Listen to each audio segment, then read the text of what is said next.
Social media is everywhere. It's a constant part of our lives. It's often hard to take a step back and see how it keeps us from achieving our financial goals and negatively affects our spending habits. Our Instagram and TikTok feeds are filled with carefully placed advertisements from businesses and companies, but they're also filled with posts from everyone in the world showcasing their best lives, friends and influencers traveling the world, staying at the most luxurious of hotels, and because of this, users create this cycle that encourages each other to spend money. You've probably heard of the expression, keeping up with the Joneses, and it stems from this comic strip about a family who is obsessed with their social status and always trying to keep up with the latest fashionable lifestyle of their neighbors.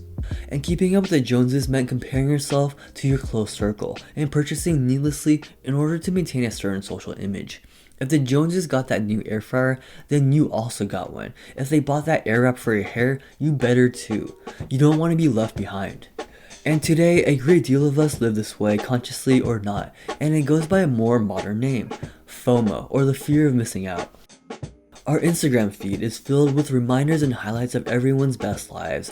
It depicts all our friends in the best light possible, flying on their 5th international trip this year, sitting in the VIP section at a basketball game, or eating those matcha pancakes at the new breakfast fusion place downtown. All of these photos are crafted, carefully chosen from dozens of photos and takes, photoshopped and edited so that the lighting is just right, that the colors pop to draw on your attention, and so that you stop scrolling that much more.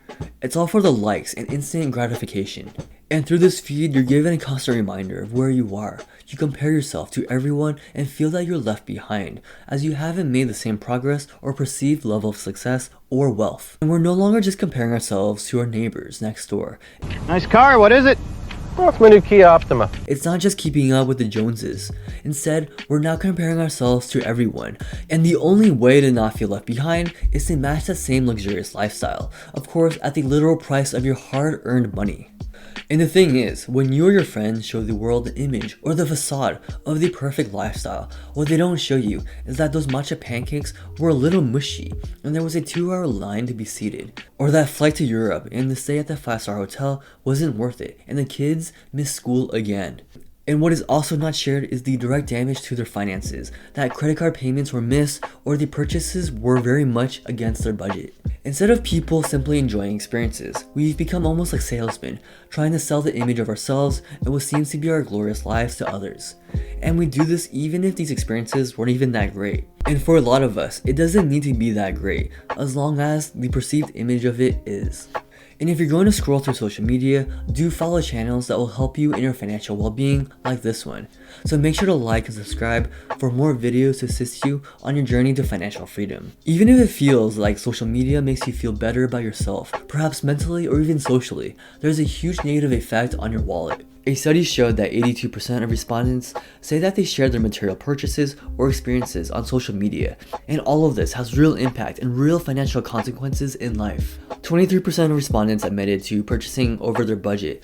26% of millennials say that their long-term financial goals were compromised by what they post on social media. The problem with social media is that it triggers certain emotions from us and makes us crave something even if we don't need a certain product. And this is what leads us to all the impulsive and regretful purchases that damages our financial plans and savings. There should be a clear distinction between our emotions and our transactions, but social media has made them the same. So what can you do to not fall into the trap of emotional impulsive spending? First, it's a mindset, and you need to consciously be aware of your actions. You need to make decisions based on logic and thought, as opposed to ones based on emotion. Would you rather be someone who values saving money, or an irresponsible spender who just follows a hunch? Secondly, social media offers a mechanism for self-validation and instant gratification. The key here is to do exactly the opposite.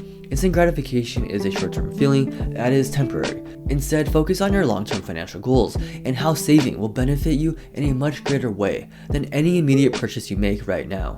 Third, it's about consistency. Making a budget that you follow is crucial to any degree of financial well-being. And more importantly, it's following the budget consistently. If this impulsive purchase does not fall into your budget, then don't buy it. It's about having the strength to say no and follow your plan.